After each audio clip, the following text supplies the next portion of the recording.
Good morning, ma'am. Good morning, sir. Let me introduce myself. My name is Indah Sari.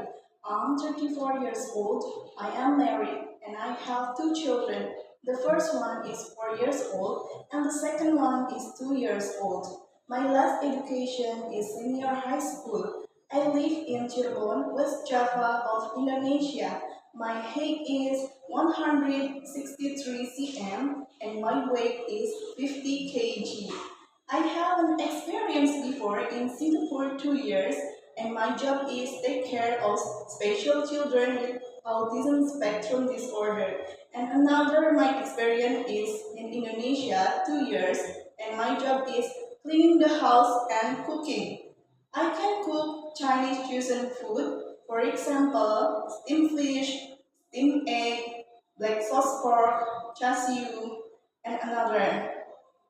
I want to go to Singapore because I need to earn money for my family and my future.